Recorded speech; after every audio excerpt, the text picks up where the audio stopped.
It's Steve. Everybody say hi, Steve. Steve the cat. Steve the cat. Steve the cat.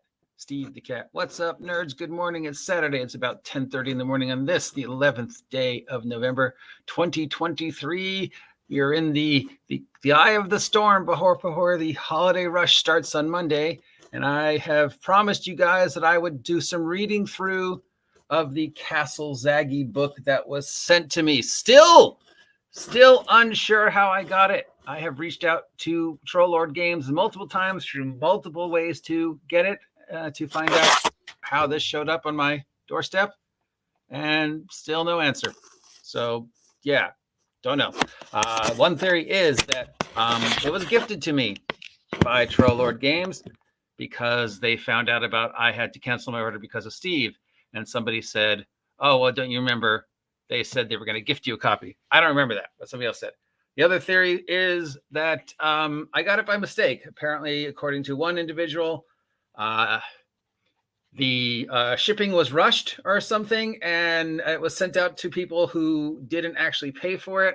So because I got a copy, somebody who was supposed to get a copy didn't get a copy. So that's theory number 2. And theory number 3 is just the weirdness that associated with my life on a regular basis, where just something shows up in the mail for no reason. It's happened to me before. Did I tell you about the time I got a painting in the mail? 16 years old, painting shows up, full-size painting. Nobody knows where it came from or why it was addressed to me. I mean, maybe somebody was like stole it and shipped it to me by mistake. I don't know. It sounds like a superhero origin. Anyways, so yes, I promised you guys I would do a read through. Hopefully we have a complete explanation in this book of how this came to be. I know a little, and I know what was posted on the site when they initially announced it, but the actual full story is sort of in myth and legend between how, when it was written, what happened to it, why it's been lost in the perpetuity with the estate for so long, what Troll Lord Games managed to do to be able to get their hands on it. So hopefully that at least is explained. So let's start our read through with the introduction, shall we? This clocks in at, not counting the map and the blah, blah, blah stuff in the back, 255 pages. Not a lot of art, and the art that is there is the more classic black and white art. Doesn't take up a lot of space that I love. I guess I'm an art snob. I don't know. I'm a reverse art snob, I guess. In that, I think I've mentioned hundreds and hundreds of times how much I hate the heavy metal black on black art that a lot of games use now, and the full page art. I don't need that much art. And knowing that everything in the new player's handbook for D&D is going to have art for it, it's just like, wow, that's a waste of a lot of paper. All right, so this is already perfect just on art. Okay, forward. Once upon a time, there was a mad archmage whose castles and dungeons became synonymous with adventuring. That place remains today. Only the names have changed to protect the concerned parties for this publication. You are holding this product now as part of the changes necessary. In order to present an abandoned castle and its many dungeon levels, the area surrounding the places needs to be detailed. Does it? Does it really? I gotta admit, when I read this, that they were doing Castle Greyhawk, Zagyg, I wanted to see the dungeon. Like everybody else, I have this, mythical curiosity about the legendary dungeon of Castle Greyhawk. So I was hoping this would be the castle, but no, it's the lands around the castle, which is okay. But I was like, I already got a campaign setting, but still, it should be interesting because it gets us, deep into the history, culture, and brain of what Gygax was thinking way back then. Note that this base area is completely new in order to facilitate the later addition of the old castle and dungeon material in revised form. Do not wonder if you never read or heard about Ysburg, Ygggsburgh. Just assume I'm going to mispronounce that 10,000 times. And other persons, places, or things in the around it. They are recent creations of mine and done with all the spirit of the original work. Okay. As you pursue the content of the work, you'll find all manner of adventure areas, even the location of the castle. Unlike other places, though, that one level in the castle and its dungeons levels have no special encounters or detail. Why? Because that part is massive. There are many floors of the fortification, even more underground mazes levels yet to be done. What? Aren't those places already completed? After all, hundreds, in fact, of players have had their characters' adventures in them in the past. Well, that assumption is correct. But as any castle keeper knows, material created that is ample for its own purposes is not at all suitable for commercial presentation in a module. Interesting. A careful revision of the existing level maps and their brief notes is necessary. That is, of course, a monumental undertaking considering the projected size of the whole works. They are details of all encounters, cross-conjunctions between many dungeon levels, and the overall text descriptions to explain everything presented. So that's for later. A series of modules is also planned for the expansion of this base. Okay, again, where's my explanation?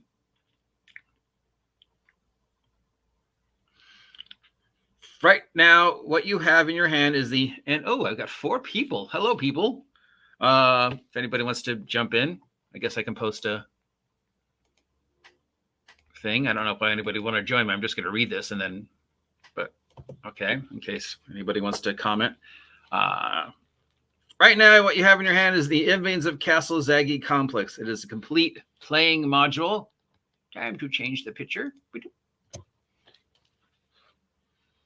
A camping setting unto itself. The area is large, so that characters can adventure in the sands around it without actually going into the castle. To ensure this, the description of many places are loaded with adventure hooks. The walled town, for with the module's name, Yersebergsbergerberg, provides not only current player opportunities, but it and its suburban areas too are meant to later serve as the base from which characters can operate in the dungeon delving. You will note that the greater community has all that is needed to supply and assist the adventuring team as long as you don't kill the NPCs. It is developed with history, economy, political structure, socioeconomic information, and detailed monetary system. Take as much or little from this as you want, I guess. There are also, as previously stated, many other areas on the map. Likewise, right, for daring do. He actually used daring do. In a sentence. Plus 1,000 experience points for using daring do in a sentence. Here's just a word you don't hear anymore.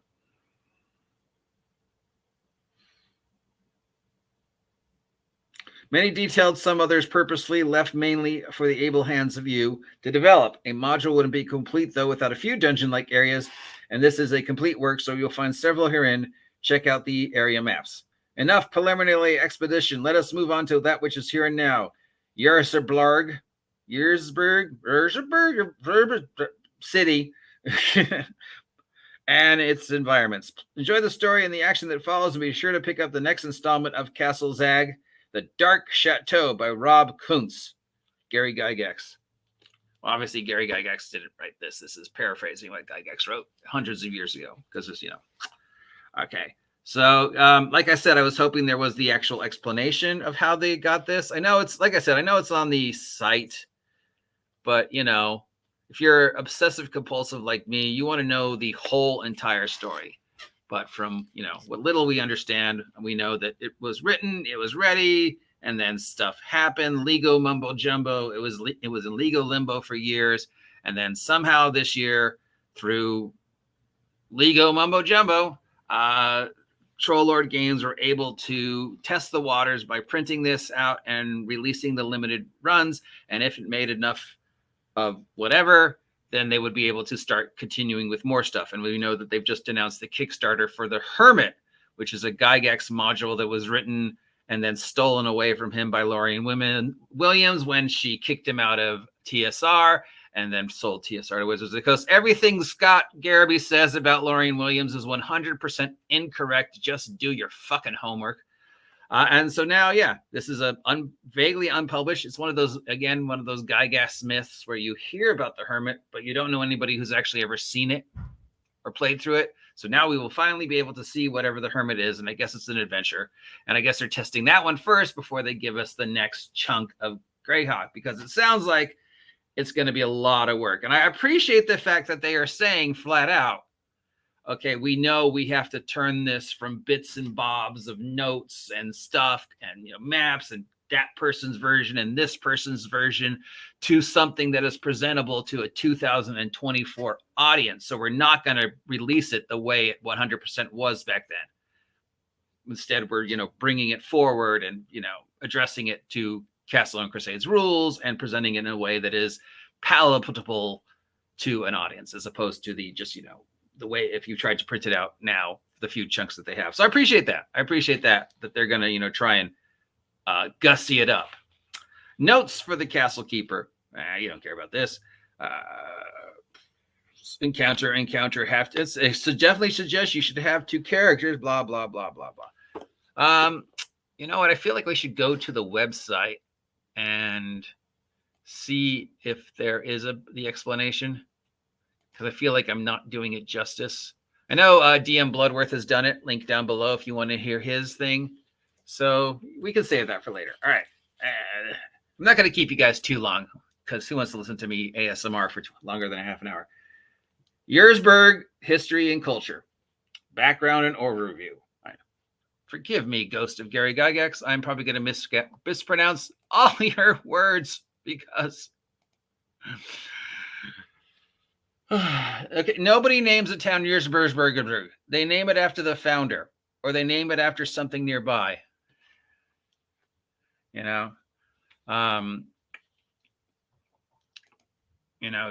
Jonestown, Smithtown, Woodsville, Forestville, even Greyhawk is a name you would see somebody naming after a town, especially if when they arrived, they saw a Greyhawk fly over and they're like, yep, I'm naming this town Greyhawk. Now, unless Yurgsburg is somebody's name, and I guess they were settled by people from Sweden, we'll find out. The free town of name I can't pronounce is a heavily fortified community of some 22,000 residents and another 10,000 or so persons dwelling on the lands it claims it's its own.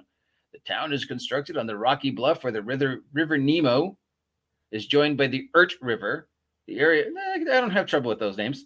Area composed by the community walls is about 1 square mile. Because of the bluff Yurgsburg is built upon, its buildings climbs from street level of about 10 feet above the surrounding plain on the east edge to a full 40 feet above the plain at the western edge of the town where the great citadel stands.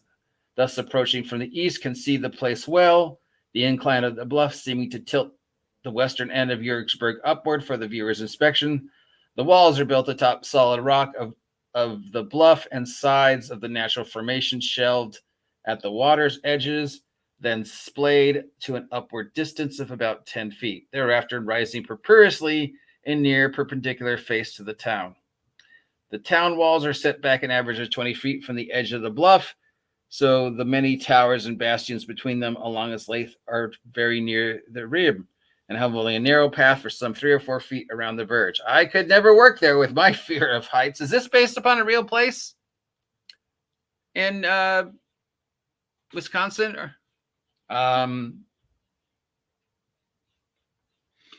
It sounds a lot. If you've never seen the city of Eureka, Nevada, it sounds a lot like Eureka, Nevada to me, because Eureka, Nevada was built basically on a very sharp incline.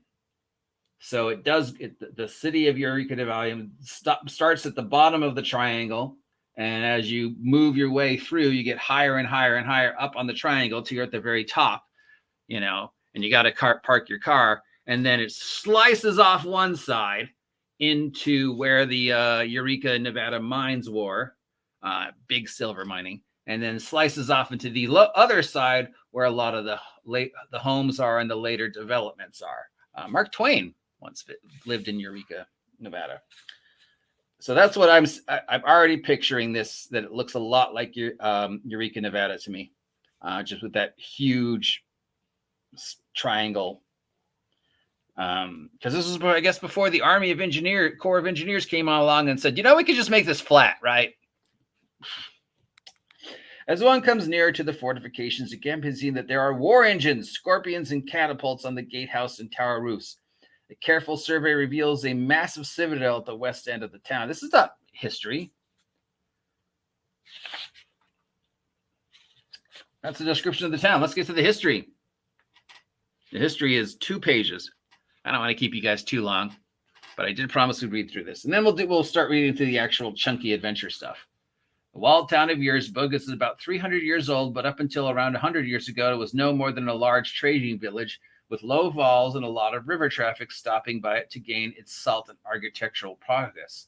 When gold and garnets and court gems were discovered in what is now known as the Glittering Knobs a century ago, there was immediate dispute among the three nobles whose lands were adjacent to the area. Huron, Baron Redfort, why don't you call it Redfort? Delcart, Count Eastmore, and Edmund, the Marquis Talsworth. All better names than the name you chose to use. As there was no strong monarch ruling them, the dispute between the nobles soon broke out into open warfare. Somebody was doing his research on the gold rush and stuff that happened. Wisconsin, right? Gygax was Wisconsin? Was Wisconsin a big gold rush town? When the Marquis Talsworth managed to capture the area, he set his architect and engineer works to work immediately. I got to look this up because now I'm curious.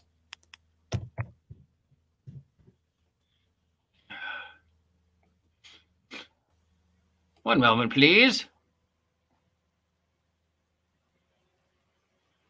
Yes, Wisconsin. All right. Wisconsin. S-I-N Gold Rush. Okay.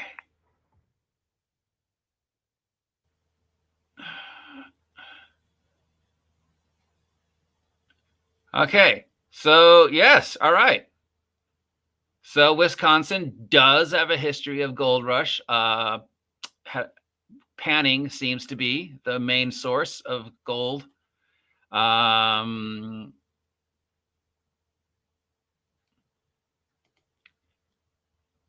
guess you're getting a little history lesson from me. Okay. So gold mining started in the 1820s in Wisconsin. The native people knew and mined the deposits near the surface. Then, of course, we came in, kicked them off their land, and started, mining. From 1820 to 1840, there was trading. From 1840 to 1880, we had the decline of Southwest Wisconsin and the rush of, gold mining. 1880 to 1900. So yes, it looks like Gygax is basing his stuff on the 1820 to 1840 gold rush and land rights arguments and probably gunfights in Wisconsin, and using that to feed his fantasy world. There you go. There's a little history for you, huh? Who knew you'd get an impromptu history lesson on the gold rush of Wisconsin 1840? Because, that's the kind of stuff I love. I don't care about the history of your world. I want to hear the history of the place that you based your world on. Does that make me a bad person? I think we already know I'm not a Gygax guy. Neither of Toll Force rivals were satisfied with the outcome, so Baron Redfort, who hopefully built a place called Redfort,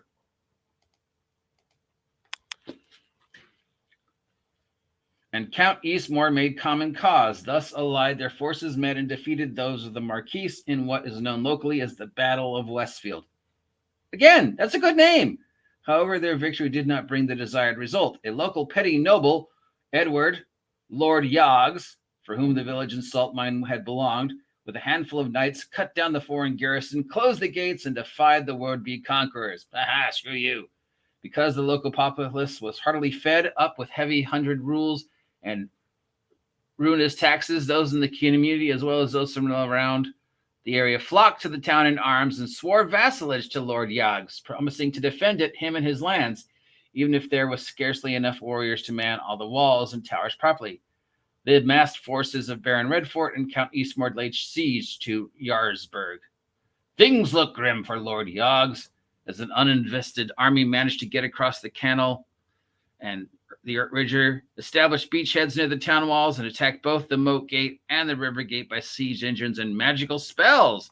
Although no spellcasters of note were within the walls, the attackers were driven back by great spells. Some unknown wizard had come to Yarlsburg, served his power to counter the assailants' magic, and used his own spells to rain destructions on the enemy. Having suffered great losses thus, the two nobles abandoned the field. So it came to pass that the town was ruled by Lord Gygax for some 20 years.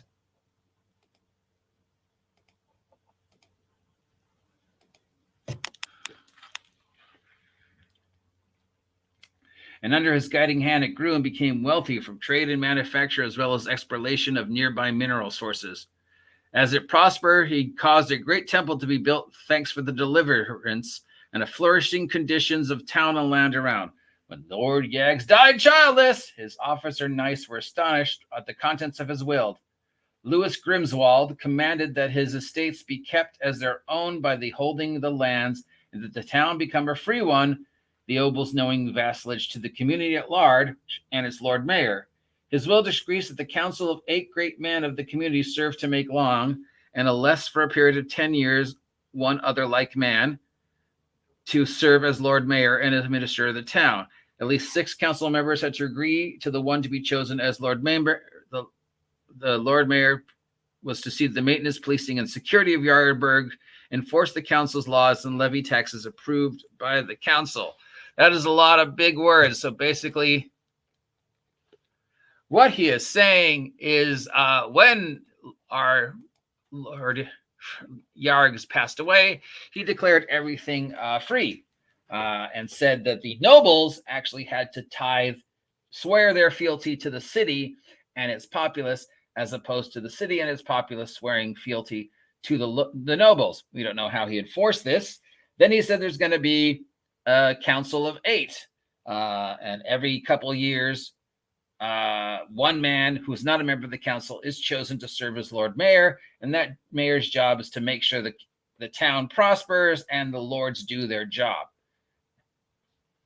The 8 members of the council had been named by a dying lord as the chief priest of the Grand Council to serve as president, the masters of the 2 largest town guilds, the wealthiest banker and his treasurer, the most able mage in town, the president of the college as its secretary, and 2 knights who dwelled in the town and held the largest estate adjacent to town-held land. Of course, the citizens of its towns and surroundings were overjoyed at the bequest, but I bet not for long. Not all the officers and knights of the deceased lords were so pleased. There were mutterings and clandestine meetings amongst the 24 or so highly influential persons in Yardsburg, but all came to naught in regards to declaration of Lord Louis Grimsmurd's last will and testament as invalid. The most powerful figures decided that being a permanent council member was better than risking a many-sided fight for rulership of the town. Thus, you could corrupt it from inside. For surely those who elected as Lord Mayor held the real reins of power. So the will of the last Yargs was carried out in Yardsburg, and its adjacent lands are free ruled by an elected Lord Mayor, the condition existing for over 90 years. It need not be stressed that the council is so divided amongst powers and intricate groups that it rarely acts in unity. So the Lord Mayor is quite secure in his 10-year office tenure as long as it performs reasonably well and avoids corruption. It is disturbing to the ruling elite of the town that the property-owning bureaus have recently proposed an elected assembly to assist the Lord Mayor and council through advice and consent for matters pertaining to the common folk. All property voters will vote, and the 25 candidates for the assembly receiving the most votes will be seated therein. Neither the Lord Mayor or any councillors have exposed the suggestion, and the property owners are becoming insistent. There's talk of withholding taxes and forming a citizen leagues with sergeant at arms to keep order. So there we go. That is the history and brings us up to where things start. We will continue this if you want next Saturday, and we'll read some of the encounters because, I think that's what people are interested in, right? The actual day-to-day of the city, the land around, what kind of trouble I can get into, how Gygaxian is it? And then, of course, your poor narrator, myself, trying to translate the high Gygaxian writing into approachable language and finding the real-world connections. Because, how many other people out there who have done this actually took the time to look up the gold rush in Wisconsin and see how it influenced the writing? Because it's obvious that he did some research into the history of Wisconsin and the gold rush there and the land wars there in order to create, the Wisconsin of his fantasy brain, which is, Yardsburg. So thanks, Gary Gygax. Thank you, Torlord Games. Thank you to the 6 of you who stuck by to hear me listen to this. If you want to hear me do more or for longer, let me know. If you never want to hear me do this again, obviously let me know. Otherwise, we will continue this next Saturday. Thanks again, Trollord Games. As soon as I have more information on the mystery of this, I will let you know. Please like, please share, please subscribe. We can still do it. We can still hit 2,000 by New Year's Eve. So let me know what you're thinking. Till then, have a great Saturday, and I'll talk to you later.